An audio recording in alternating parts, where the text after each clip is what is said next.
we are going to be talking about mental health, information sickness. I'm going to go ahead and start with disclaimers and then we're going to dive right in. Hi, my name is Jamie and I am a former addiction counselor turned full-time writer turned TikTok content creator turned 17 different hats. I have a bachelor's degree in psychology and a master's degree in Christian counseling of substance abuse and addictive disorders. I completed my internship for my addiction license at Arizona State Prison, and I did that for about a year and a half. Then after that job, I went to work with children who were DCS involved. Many of the families had addiction issues. And then after that, I worked for about 2 years in a dual diagnosis home where patients had mental health and addiction issues.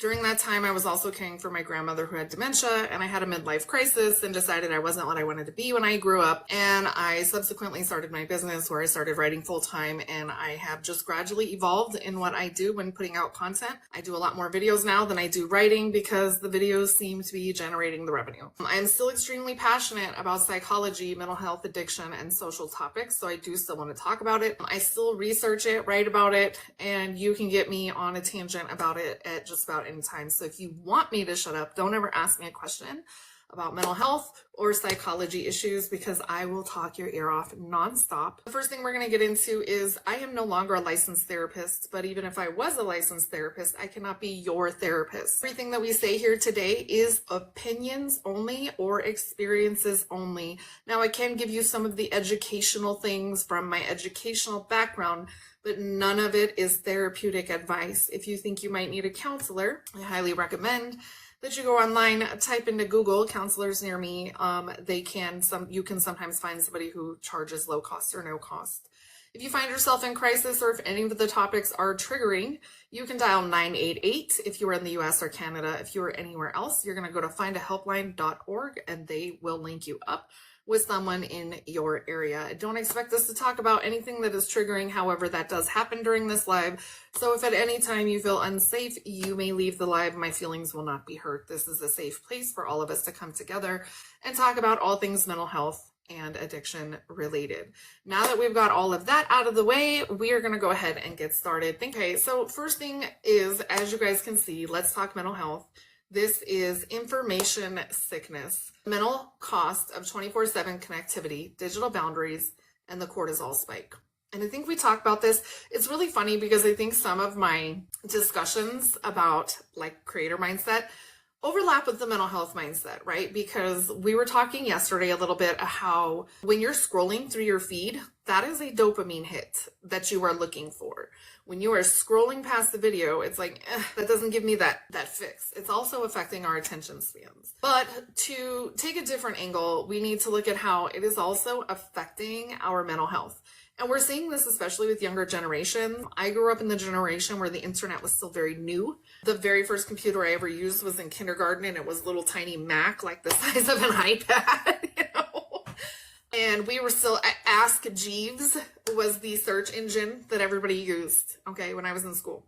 Pagers were the big thing, not cell phones. So things have evolved a lot, and we're seeing this within the ages of our kids and our teens, especially because now we're finding that, unfortunately, some parents just pacify their children by putting them in front of the TV or in front of the tablet. This does take a toll on your mental health as an adult, but also the mental health of children. I want to start tonight with just a really quick question. And you can unmute or you can answer in the chat, whatever you want to do. When was the last time your brain actually rested? When was the last time your brain actually rested? Not slept, not scrolled, actually rested. Tough question, right? Same here. Same here. You know what? I think everybody so far has had a pretty good, honest answer. Tough question, and I don't know. Okay, I'm already somebody who feels like my brain never turns off, but I was thinking about this when I was preparing for today's live, and I was like, you know what? I think my brain not turning off has actually gotten progressively worse now that I'm online more. And so I feel like, just so you guys know, whenever we talk about these topics, I do think about them and reflect on them as well. I'm just more the person who likes to open up the discussion, which is why this is not therapy. It is just a discussion. Yesterday for 20 minutes. Okay, so that's actually really good. And I'm happy to hear that, and I'm happy to see that. Because most of us are not exhausted from doing too much, okay?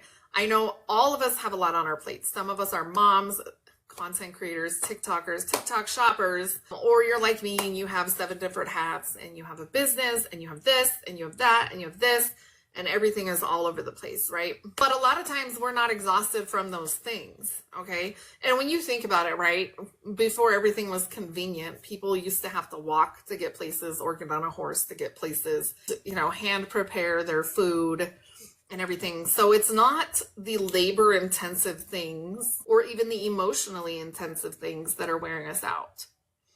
It is where a lot of us are not exhausted from doing labor intensive things. We are exhausted, not even from emotionally intensive things. It's the processing of things. We are processing so much, and it's almost like our brains are getting overworked from just our daily tasks, right? We're getting too much information. Now, when I lived in upstate New York, I used to think it was crazy that they had a 24/7 news channel. And I am not kidding. We're not talking CNN. They had a 24/7 local news channel. And I was like, who fucking watches news 24/7? And then I think about it and it's like I had a baby and I would be up on Facebook in the middle of the night when I was feeding the baby, right? So there's the demand for it, right? And now we have TikTok, which is the same thing. You have 24/7 of information getting pushed at you. Even if it's not news, you have things getting pushed at you constantly. And we're having to process so much. And I think what's also happening is, and I talked about this a little bit yesterday too, we're getting interrupted a lot. And our focus is gone, right? To the point where I'll just speak from experience. My daughter will come in sometimes and she'll say, Mom, I'm telling you blah, blah, blah. You've asked me about it 3 times. Can you put the phone down and look at me and listen? And now I'm actually trying to do that without her having to prompt me like, okay, hold on. Jazz is in here asking me a question. I need to focus and pay attention. We're processing so much information that we think we're multitasking, but we're not. We're actually missing things. And another example of this for me would be, I had a creator who had to be on a trial period and they were actually approved earlier than I thought they were, because they were on a panel and they were actually approved, but my brain was doing so many things at once that I didn't actually process till today. I went back and looked and was like, oh, this looks exactly the same as it did yesterday. What's the fucking problem? Like, why did we wait so long? And it was me. It was me. Where I'm going with this is I'm not processing information the same. I'm spending a lot of time going, what the fuck was I just trying to do? When am I, where am I trying to go? Blah, blah, blah, blah. And that's what's draining us. That is what's draining us. And then, at the end of the day, I'm thinking like, oh, I'm not getting anything done. Or I'm waking up at 2 a.m. remembering things because my brain is just like, girl, you can't remember everything. And I think it takes a toll not only on us mental health wise, but physically, right? Because they've actually done studies that show if you're going to go to bed, say at 10 p.m., you shouldn't be looking at your phone past 4 o'clock. If you are going to charge your phone overnight, you should actually be charging it not near your bed because the blue light and stuff can mess with your circadian rhythm. You should have your phone maybe in a different room so that when it rings, you have to get up out of bed. But if you're going to, what's happening is you're just not getting enough sleep because we are connected 24/7. So there's all these factors that are really playing into why we're so damn drained. And a lot of it really comes down to these devices. We live in a world where the news never stops. And I think I just kind of covered that a little bit talking about 24/7. And even when we're looking for entertainment, it doesn't stop, right? How many times have you gotten, and this happened to me 3 times today, and I had to really be conscientious of it. How many times have you gotten on TikTok to upload a video, and while you're waiting on it to load, you start scrolling, and the next thing you know, you lose 3 hours. Thank God I didn't lose 3 hours, but I was like, oh my God, my video loaded. I need to get the fuck off here because I have things I need to get done. All done it, right? Because we're all trying to, I'll just do this for 1 minute, but it's the dopamine hit that we're chasing. And it's an addiction to a process is still an addiction. And essentially TikTok has become so good with their algorithm, it's addicting because they know what we want sometimes even before we want it. Messages never stop, right? Lay down at 11:30, don't go to sleep 2 a.m. Exactly. Our messages never stop. And part of that is we probably need to set boundaries and tell people, like, I'm not going to, give me a day or two. I may not answer right away. One thing I realized about myself this week was I feel like if my phone rings or my texts go off, I have to respond back. And I don't. If it is not urgent, I don't. And I'm trying to unlearn that behavior. And I've started telling people, hey, if you have an issue, I need you to go text this number. If it's urgent, give me a call. But if you text me, just know I may not get back right away. So people I used to always answer for, I'm having to let my voicemail pick up now because I wasn't getting anything done and I was burned the fuck out and I'm trying to answer my phone and do this. And plus, y'all know Jamie loves to fucking talk. Okay? So if you call me, I don't sometimes know when to shut the fuck up and get off the phone. Or I will get on the phone and won't get in such a good conversation, fucking 6 hours later. It's like, oh shit, we've been on the phone 6 hours. It's been 10 years since it was a 6-hour call, but I was guilty of a 3-hour call last week and I was like, holy shit. And like, it's exhausting, it's draining. And so part of that is I'm trying to unlearn those things. Content never stops, but the other thing that never stops for those of us who have mental health issues or trauma issues is our need for self-care. And our symptoms may not ever stop. They may get better, they may go away, but then they may flare up too. And if you have a chronic illness and you put that into the picture, then it's going to get worse. And then you throw in the phone, we're fucking drained. we have nothing left to give. So somehow we have normalized being mentally reachable 24/7. We've normalized being mentally reachable 24/7, and we need to stop normalizing instant access. And I will say, to my credit, part of that was when I went into the military, cell phones were very new.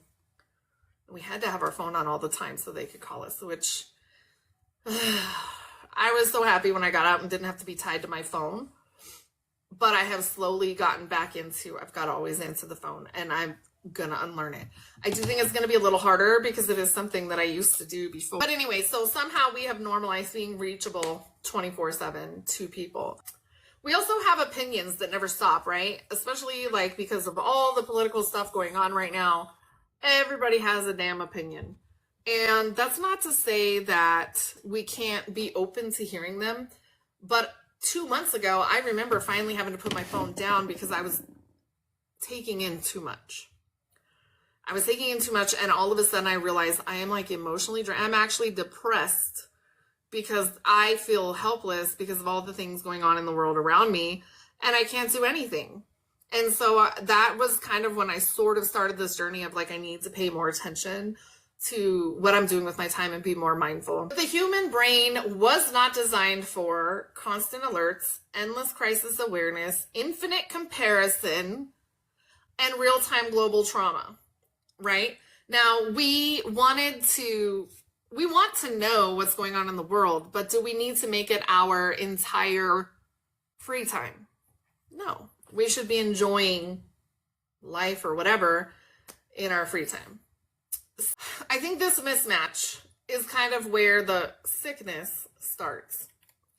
And I want to talk a little bit about what information sickness looks like. And I would love for you guys to just give your thoughts in the chat or on the panel. Let me know if any of these sound familiar, and I will stop in between each one to give you a chance if you have something to say about it, okay?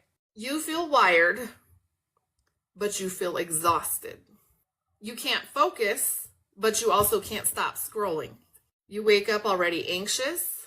You feel responsible for things you can't control. You're emotionally numb and overwhelmed at the same time. Dory says me. You feel guilty resting. I don't anymore, but I did. I did feel guilty resting. Now I've gotten really where I'm like, no, I fucking deserve this shit. You feel behind even when you're doing a lot. Yes, that was me. And part of that was my to-do list was unmanageable and I fixed it. But I still struggle sometimes with feeling like I'm behind, even though I'm not. I'm actually knocking a lot of shit out, and I need to stop looking at the whole picture and put it into smaller, more achievable tasks, right? Guilty resting, that one's hard. That one's hard.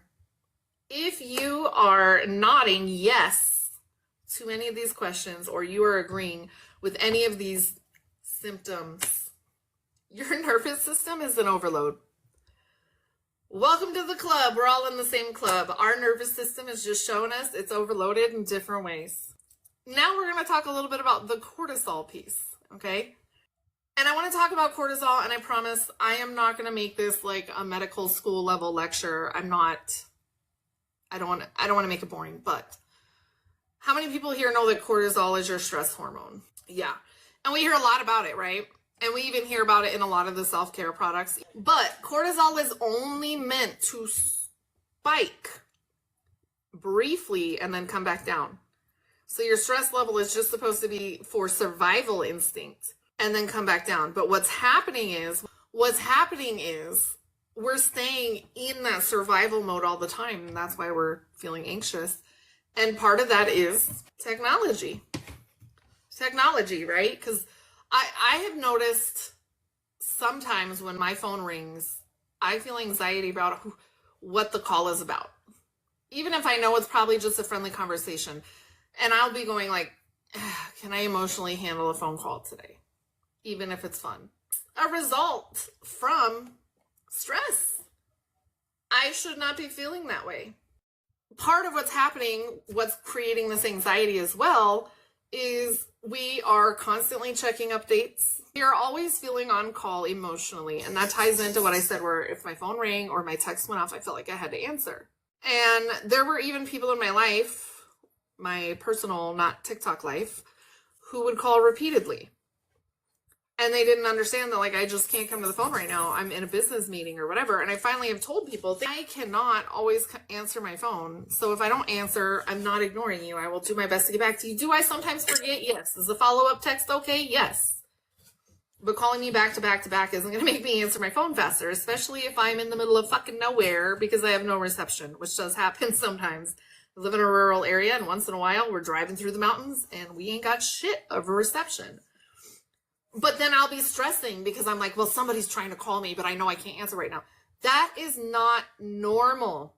You do not always need to be reachable. You do not need to always be consuming intense information. And this also ties into my be 80% a creator and 20% a consumer. And this works for whatever you're doing. Now, if you go to work and you do a good damn job, whether you work for yourself or someone else, you are creating something, you are being productive, you are doing something, okay? You should not be spending 80% of your time consuming anything. You should be spending only 20% of your time consuming things and 80% of your time being productive, whether it's hobbies here on TikTok, being a TikTok creator, right? That doesn't mean you can't show up once in a while. That doesn't mean that some days you can't dedicate 80% of your day to vegging out in bed watching TikTok, okay? But it has to have balance. You have to have balance and discernment. So that always consuming information, always being available is taking a toll on us. It's just one of those things that we have become so used to that we're not conscious about it anymore. And your body starts treating every notification like a threat. So when I'm saying, oh my God, my friend is calling me and I don't know if I can emotionally handle it, I'm anxious because I'm like, what if this is not a call I can deal with emotionally right now? Your cortisol is staying elevated though because of all those things that we just talked about. And when cortisol stays high long enough, it messes with, guess what?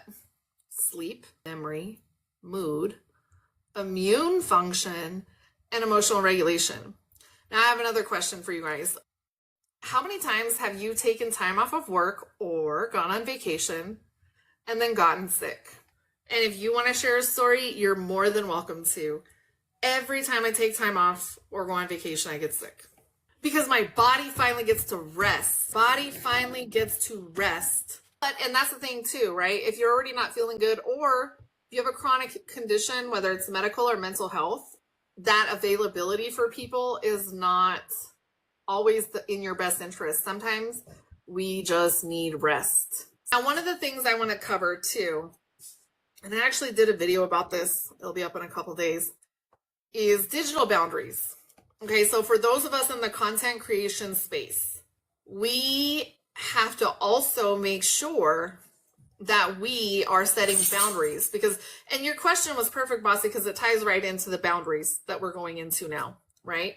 So we've got to set boundaries with our devices, but also with our people, but also with our following or our digital friends. Because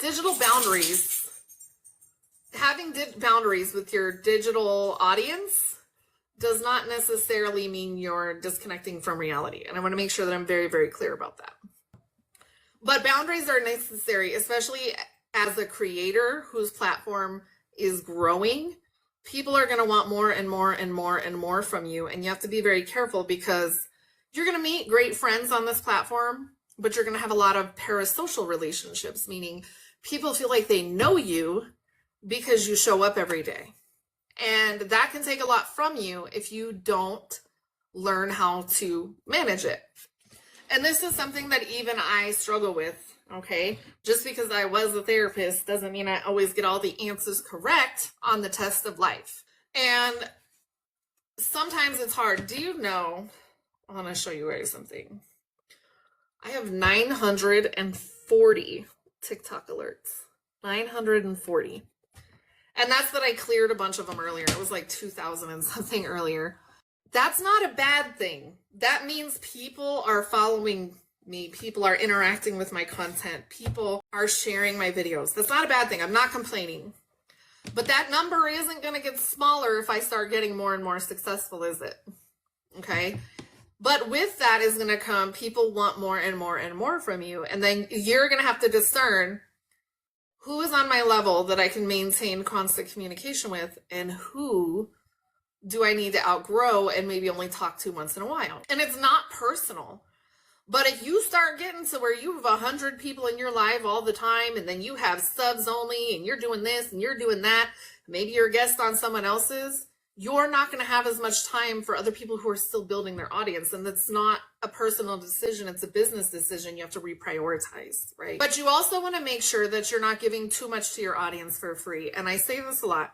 Just because you have a board or a box panel or people in here, you're live participating, whatever it is that you're doing, especially when you have multi-guests, you do not have to gift everybody that comes in your panel. They do not have to gift you, right? We're not entitled to each other's wallets. But you also don't have to give so much of yourself. When we take away the money aspect of it, you do not have to give away so much of yourself that you're exhausted when you hit the off button for your live. Because your time is also money. Your time is also money. So you want to make sure that you're setting boundaries in your digital community or online community as well. This does not mean that you're uninformed. It doesn't mean that you're selfish. People are going to tell you it does, but it does not mean that. Those people are mad because they want you to stay stuck. It does not mean that you're out of touch. It means that you're growing and you're evolving. It does not mean you're ignoring the world's problems. Setting boundaries are about choosing what your nervous system can safely carry for you. And what that looks like for you might be different than what it looks like for me. You are allowed to care without letting it consume you. You are allowed to care without letting that care for others, especially if you're empathetic, does not have to consume you. Okay? I like to always say when people come to me and they say, so-and-so needs a resource, they're struggling with addiction. Okay, cool. Where are they at? Where are they located? Let me look up some resources. I used to be the person that I would want to go sit with them and help them figure shit out. I can't want it more than they do. And I try to use that philosophy with everything. I can't want something more than you do. I'll give you the resources. I will point you in the right direction. If you show me that you're taking initiative, then maybe I'll sit and hold your hand and help you. But it's a little bit of give take. Because if I'm putting all of my emotional energy into someone else's problems, how can I deal with my own? And I say that as somebody who was going to work, being a therapist, doing a badass job. I was very proud of myself at how good I was doing, and coming home and not even knowing how to talk to my daughter about homework and grades and cleaning her room. And it's something I still struggle with. But I do know that instead of fixing everybody else's problems, I can say, hey, let me point you to some resources. If you have trouble with that, let me know. I'll see, if there's more I can do for you. But there's only so much I can do. My friend had a live where somebody came in and said they were about to be homeless. They were running from a domestic violence situation. She said, my friend Jamie was a therapist. Let me see if she can get you some resources, right? Because that's what I do. I'll give you resources. I can't give you money. I can't give you my time. I can't let you come live with me, right? But I can give you resources that'll get you where you need to go. I called in everybody I knew to get this person resources. My friend texted her the resources. She never responded. And that is why we set boundaries. I gave her the resources. She has them, but she never responded back. And guess what? It's not my job to follow up. That does not make me a bad person. I cannot want for you to be safe more than you want to be safe. And that's why boundaries matter. And I know that's an extreme example, but it's so easy to let people's stories tug at our heartstrings and feel like we need to help them. No, we can't. We can't. That is not our position. Now, if you're in a position and you want to financially help somebody, I'm not saying don't do it. But oftentimes the people who feel the most compelled to help are people who understand that struggle, but they suck at setting that boundary. And I say that as that person, okay? I say that as that person. So you can care without being consumed. You cannot deplete your resources for other people. You have to conserve them for you. If you go and you give the village next door all the water so they have something to drink, what the fuck are you gonna drink? Like, if you give everybody else your resources, what are you gonna have, right? And it's kind of like that little story of the ants where they're storing everything for the winter, and then the other ants, I don't remember when I was a kid, it was like, the other ants were just laying around doing nothing, and then when winter came, they had nothing to eat. And the people next door were like, well, we've been saving all summer for winter. Like, oh, well, it's kind of the same thing. Now, there's a difference between people falling on hard times once in a while and it being a chronic thing. The problem is we are not always equipped to know what is a one-time thing and what isn't. That's why we give resources and tell them to move on. But as a creator, when people start seeing you be successful, that's another sword to this, another double-edged sword to this, right? Because maybe they do support you, but maybe some people are looking for something in return. Because not everybody who's here supporting you is going to always be here to support you. They may outgrow you. They may hit hard times. They may decide that you don't support them enough because they don't understand that you have, 500,000 followers and they're one of those 500,000 and you don't know them in real life. Like, there's just so many aspects to that. Anyway, okay, Jamie got off on a tangent here. Just remember, you are allowed to care without making it your problem. That's like the key piece of that. The myth of constant availability is what we're going to cover next. Somewhere along the way, we learned this lie. If I don't respond immediately, I am failing this person, my job. They're going to think that I don't like them, that I don't care. Somewhere along the way, we have convinced ourselves that we have to respond immediately. Now, not all of us have done that, but I know enough of us have, right? My favorite thing about texting is you can text me, and Constance can attest to this. I texted her last week, and then it took me 4 days to respond back, and then it took her 3 days to respond back. I love texting for that aspect. You get to me when you get to me.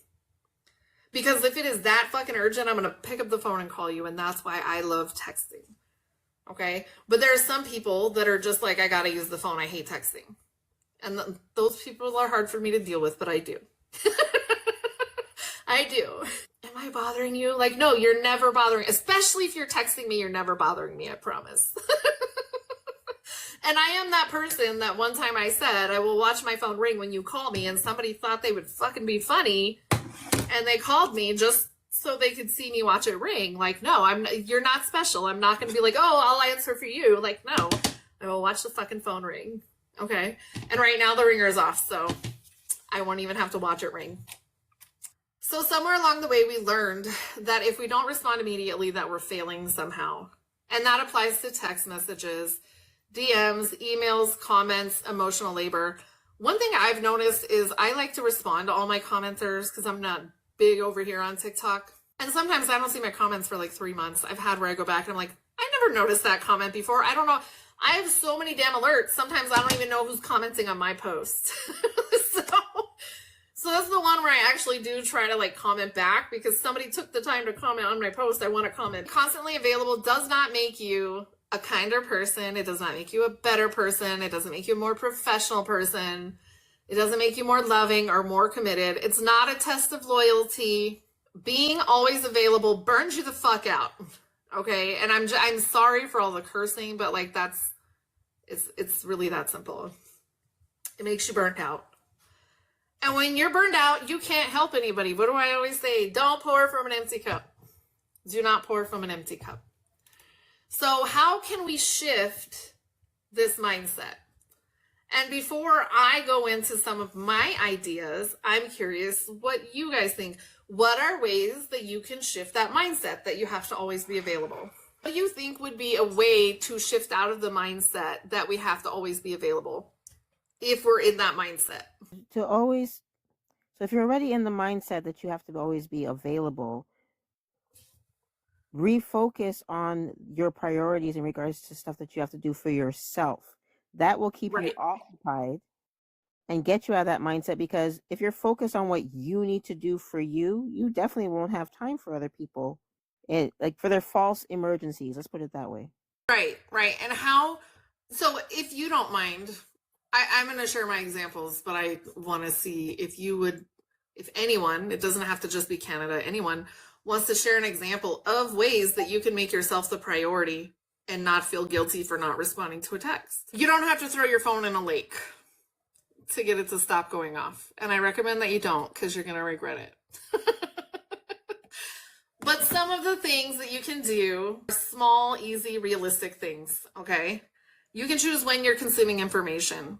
I know my brain is more fresh in the morning, so I'm trying to not get on the phone first thing in the morning at all, unless I'm listening. Sometimes I'll listen to like a motivational speech or something while I'm showering, getting dressed and all that. But I'm trying to not go watch the news first thing in the morning because my brain is fresh in the morning. Why am I going to fuck it up with all the world happenings? And so I'm trying to do my news more in the afternoon, but not too close to the bedtime, because I fucking dream about everything, and I don't want to be dreaming. I don't want to be dreaming about Donald Trump. Okay, he already invaded my dream once, like 2 weeks ago. I was stuck on a yacht with that motherfucker. Ugh, that's a nightmare, right? So I'm trying to be more mindful about when I consume my media, even scary movies. Like I can't watch a super scary movie, even though I know it's not real, right before bedtime. Because you know why? Then I'm going to have fucked up ass dreams. Okay, way off tangent. But the point is, choose when you're consuming heavy information. Not all day, every day. Choose when you're going to answer your phone. This is called notification hygiene, okay? This is something some of you guys already know I've implemented for my business. Certain things have to go to my business phone now. Everybody, like private, personal matters can come to my cell phone. Anything TikTok related has to go to my business phone if you're a creator and you get a violation. I'll just make that clear. I'm going to check my notifications 2 or 3 times a day at set times instead of checking them every time they go off. I'm going to post and ghost. I'm not very good at that yet. But I am getting good enough that I'm not wasting 3 hours on TikTok all day instead of getting shit done. Do you know 3 days in a row I've gotten almost everything on my to-do list done? And I am not kidding when I say I have like 250 things on my to-do list, but I broke it down into 8 to 10 things per day. And every single day this week, I've gotten almost everything that was priority on that list done and a few extra things. Just by changing how often I'm picking up the damn phone. And that's that I got interrupted like twice today and still got almost all my stuff done. So notification hygiene. You do not have to answer your phone after a certain time if you don't want to. I always tell people my business hours are 8 a.m. to 10 p.m. But that doesn't always mean I'm awake. If you call me during those hours, I'm not going to scream at you for calling me during those hours. I wouldn't scream at you anyway, but I am likely to say something really weird if you call me and I'm already asleep. But most of your alerts are not an emergency. Now, I'm somebody who sometimes has to have my ringer on because, you know, maybe there's something going on in my life. But if I look and I see, oh shit, I don't know that number, I'm not going to answer it. And now, oh my God, the iPhone's new update, they screen your calls for you. Do you know how much less this damn thing rings now? If you are not in my contacts list, it sends you right to my voicemail. You have to tell me who you are and I get to decide if I'm going to answer. So I am loving that. But most alerts are not emergencies, whether it's on TikTok, Messenger, DMs, what the fuck ever. Treat them accordingly. Not everything has to be answered this fucking minute. Emotional boundaries. You can care without absorbing other people's shit. And, you know, I'm thinking about kind of like what you had brought up, Bossy, with the person who calls the gossip. I realized when I was about 29, one day, all of a sudden, there was this person I worked with. I couldn't stand her anymore. And I had really liked her. I was like, oh my God, she's so cool. We were like besties. She came with me when I delivered jazz. And I realized, all this bitch ever does is complain. And I realized somewhere, I don't know if it was my hormones or what, but all of a sudden I didn't want to be around her anymore. Nothing had changed about her. All of a sudden it was just like a light bulb went off in my head. And it was like, I'm tired of always being miserable every fucking day. I want to be happy about something. I don't want to fucking gossip all the time. I don't want to complain. And it was like a switch went off in my head. And so now I can't be around that because it starts making me negative. I always say that negativity is like getting the measles and not being vaccinated, because you're going to catch that shit if you don't get away from it. If you do not get the fuck away from it, you are going to catch that shit. So your solution, your vaccination for your measles problem over there, Bossy, is the block button. And somebody told me something, and I think maybe this ties into it because it was right around the same time this happened where all of a sudden I realized like I was allergic to negativity. And I think it was somebody said something to me, and that's maybe what triggered it, planted the seed, whatever. And it was, if they don't pay your bills and they don't have your last name, who the fuck cares? Who the fuck cares? They're not paying your bills. Don't let them.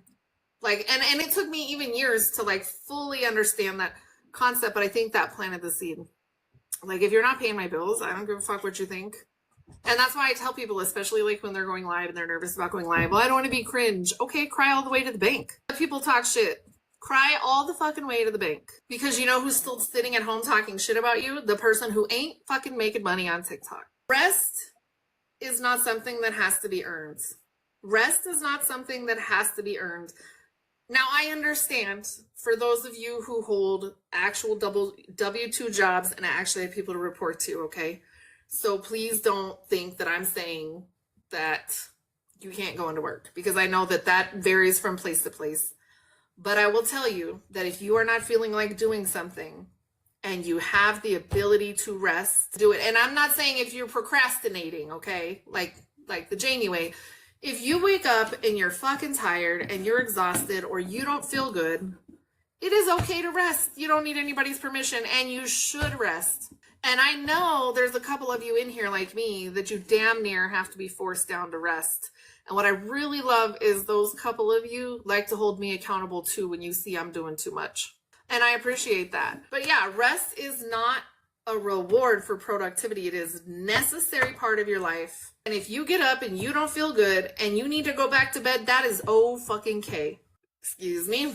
All right, so now we're going to take this back to the creator aspect, because most of you I know are creators in this space or spend a little time creating. If you create content or say you advocate for things like me, I consider myself an advocate. People trauma dump in your inbox. You need to hear this clearly, okay? You are not the 988 24/7 crisis response line. I want you guys to know something funny. So most of you guys know Marcella is my best friend, and I was in her room last week, and I love it because she's very direct. And somebody came in, and you guys know she does tarot readings. Somebody came in and they're like, started trauma dumping on her, and she goes, I just read the cards. You don't get to come in here and trauma dump on me. And I was like, I felt like I just got a class in boundaries from her. And I was like, you know, and some people that might rub the wrong way, but she's fucking right. You can come in and ask your question, but that is a spirituality, like spiritual advisors and therapists have the same issues with people. People love to trauma dump on us. And even worse is sometimes we know that you have trauma, and that's why we don't want you to touch us, because we don't want to feel your trauma, right? But that is a boundary that you have to set. You are not the crisis line. You are, somebody's life or death does not depend on you in that moment 90% of the time. And I'm going to say 90% of the time, because I don't want to say that and then find out somebody was like, well, I can't do CPR, boundary shamey. Like, I don't, okay. But 90% of the time, what people need from you does not require an urgent response. Unless their name is Jamie and your name is Canada and you want them to call you right after the live so we can go over something really quickly. Gotcha. Okay. Your mental health matters too. Your mental health matters too. You cannot put someone else's mental health before yours. And boundaries do not make you less impactful on your audience. They don't make you a bad creator. They make you a sustainable creator. And I love how this ties so much into kind of like my discussion on Friday, where we're talking about, or it might have been Monday. I don't know. Everything seems like one day anymore. But the whole point is, if you don't set boundaries, you're going to burn the fuck out. And if you set boundaries, then that means you're going to have a lot more balance. And balance is what's really, really important this day and age, especially if you're going to be a creator. No toxic positivity. You scared me. No toxic positivity. We are not going to do toxic positivity here. I will be your hype man.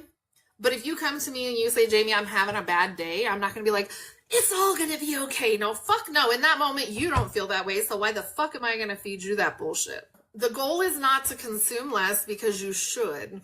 The goal is to create a space where your brain can recover a little bit. You need to recover. You need to remember, what does it feel like to be calm? What does it feel like to be safe? What does it feel like to have quiet? Is there anybody who's really uncomfortable when it's quiet? I have tinnitus, so I have to have music or background noise because otherwise the tinnitus is really loud. But is it really hard to be in a quiet environment? It depends on the situation. It depends on how my day went. And it depends on the necessity of the stillness. Okay. Nope, I don't mind it. Okay. For me, because I have tinnitus, I have to have the background noise, but I'm okay with silence. I used to be that person who, if I was in a room with you, we had to talk and I would like come up with something to say or joke around. Now I'm just like, you know what, it's okay. And actually sometimes I'm that person with a book and I'm like this. Swear to God, if you talk to me while I'm looking at my book, you're going to get this stink eye because I'm fucking reading right now, okay? So I'm learning to embrace quiet. Healing doesn't happen at all if your brain is constantly surrounded by noise or anxiety. So it's okay to have quiet. It's okay to have calm. It's okay to take space. It is okay to say no. And we say, I think this is the third live in a row where I'm going to say no is a complete sentence. No is the complete sentence. All right. Before we wrap up, I want to ask you guys a couple of questions. This is pretty much open panel format now. You can unmute if you want. I just want to make sure that we don't talk over anybody. My first question is, what drains you the most mentally right now? If you're comfortable sharing about it. So as she said, you can unmute. And so the question was, what drains you the most? Who wants to go first? I'll go. What drains me the most is that I can't work. It irritates me that I can't work. Now, work can be, like you mean like a regular 9 to 5? Because you know you are working, right?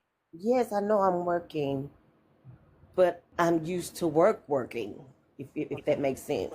Mm-hmm. And it bothers me that I can't do it. And it's a lot of things I can't do anymore because of my health. And so it's the stress of not being able to do something that's draining you. It's the overthinking and just thinking in general about what you can't do because of your health. Yes. Okay, so we'll try to figure a way to help you get out of that mental block. Because, girl, you's working.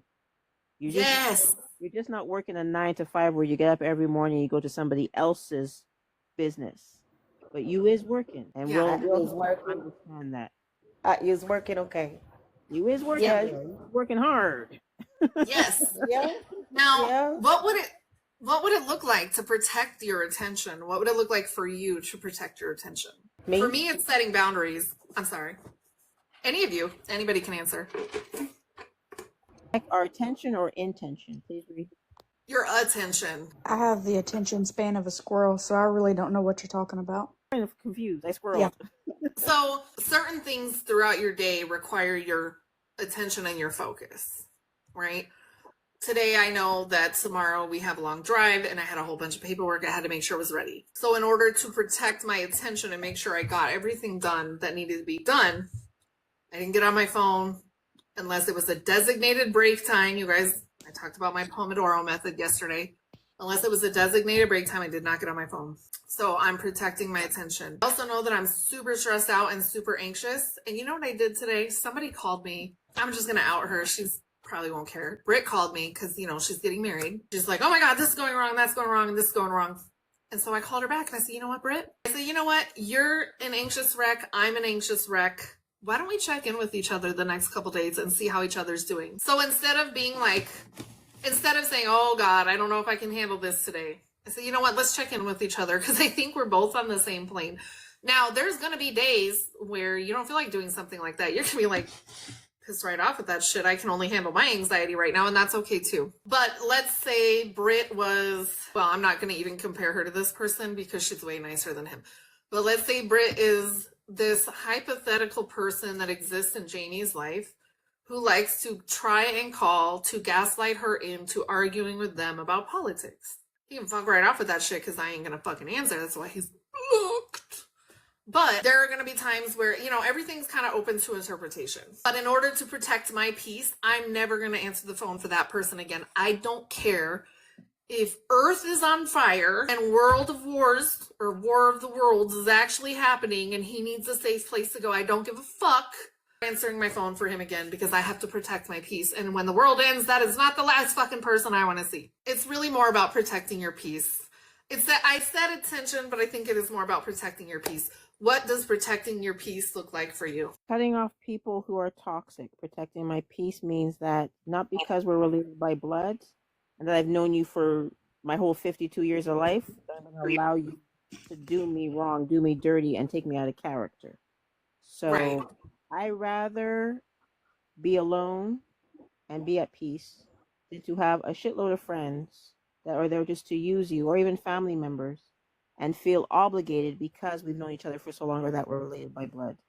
So like I said, protecting my peace is cutting off those who are toxic. You know, I love that you brought up the family thing because I was just editing the episode last week about going no contact. I don't know if you remember that, Canada. Yes, that was And yeah, and like, I mean, yeah, going no contact is protecting your peace, and you don't have to talk to despite what we have been told as children. If somebody's not healthy for you, you don't have to talk to them. It does not matter if they're related to you by DNA. If they're not healthy for you, you do not have to stay in contact with them. See, that's what me and Canada were talking about earlier. You have a right to have your... Here's the thing. When you're a child, whether you're Christian or not, you're taught to obey your parents. When you're an adult, maybe you should respect your parents, maybe not. Depends on what they did to you. That's not for me to say because I'm not every individual person, but you do have a right to say, you know what, maybe my parents didn't treat me so good, I never have to talk to them again. There's nothing wrong with that. And they can get mad and be like, oh, blood is thicker than water. Yeah, well, you know what else is thicker than water? My block button, bitch. I love you tonight. I love you tonight. I think the little break made me come back like with a better mindset about this live. So not everyone deserves your attention. Absolutely correct, Tina. Not everyone deserves your attention. Who have money problems, and they always have money problems. And it's like, and they come to you for advice, and it's like, okay, I'll give you some advice. And they keep doing that. Well, then what the fuck did you ask me for advice for? Like how many packages did Amazon were just dropped off and you were just complaining about money? Yes. I feel that on every level. When people ask me for advice, I give it, and then they just keep doing the same thing over and over and over. Over again. I know some of us, especially when I say some of us, I mean me, have to learn lessons the hard way more than once. Or like we learn the lesson and then we do well and then we forget and then we got to learn it again. I know sometimes that happens. But the thing is, like, there comes a point where if you're not going to change your life, then I don't know that I should be in yours. I don't want to be dragged down. And I don't know how to say that any other way. I don't want to be dragged down. Janie has gone a long time without having her shit together. And Janie is finally 43 years old and her shit is together. I'm not going backwards. There are some people who learn from others' mistakes and others who don't.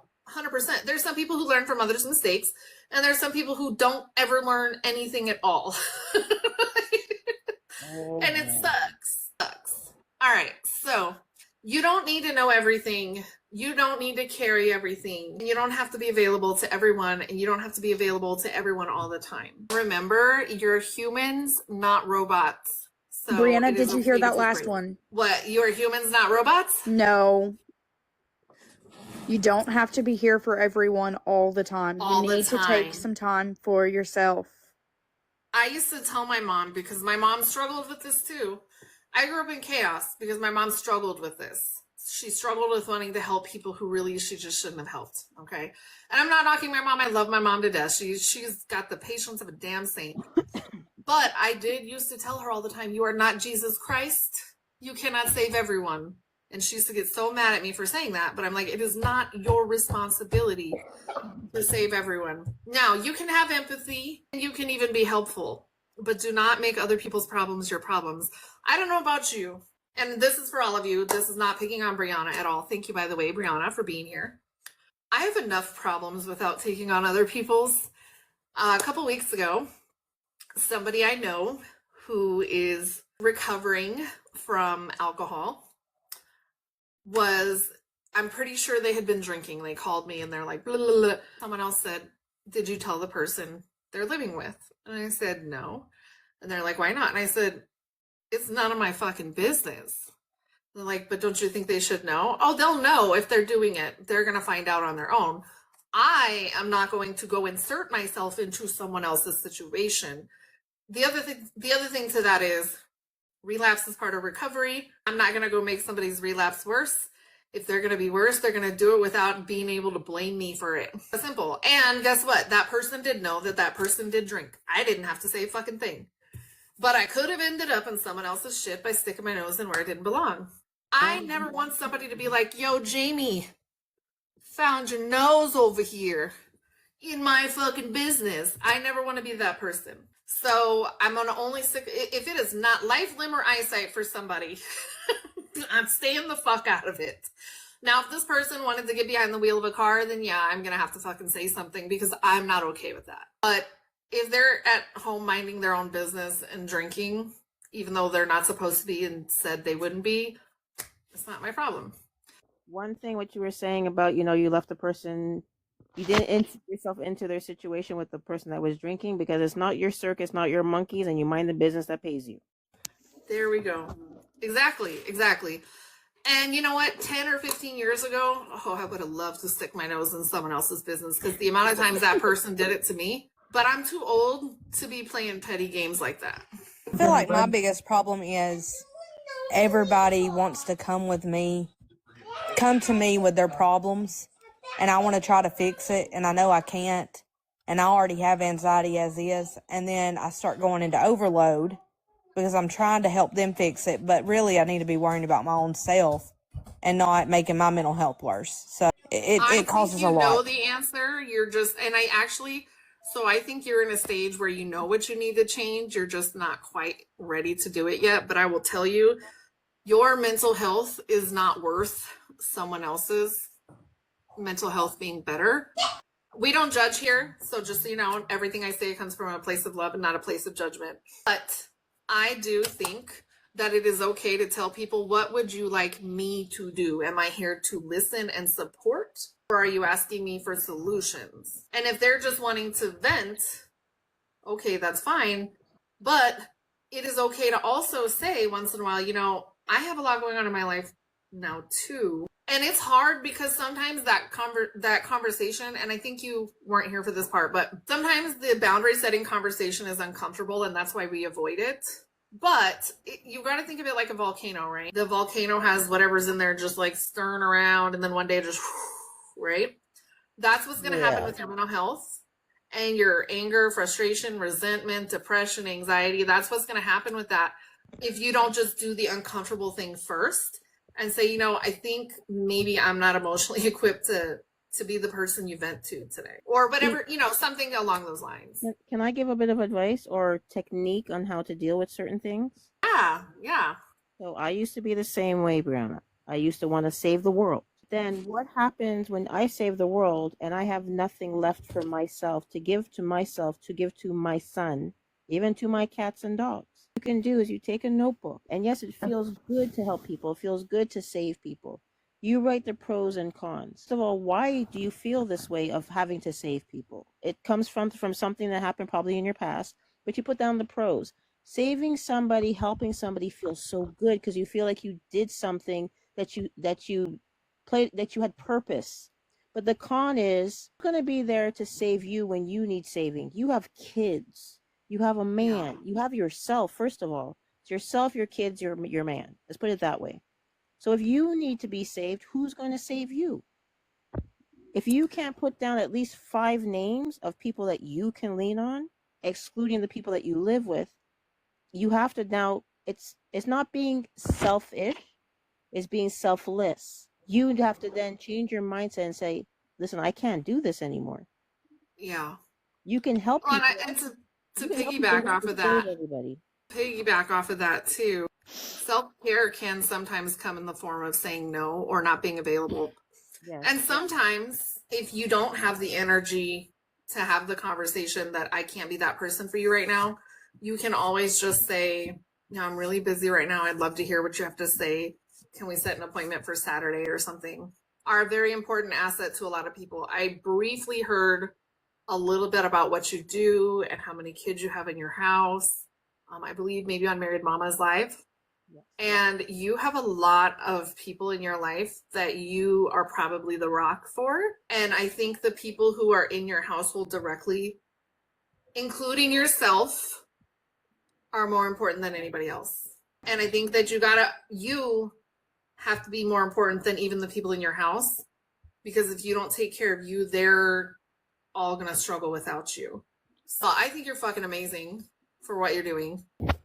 Like, amazing. Okay, my mom was in a very similar situation. Please make sure you're taking care of you, because what you are doing is amazing and it's beautiful and I admire it.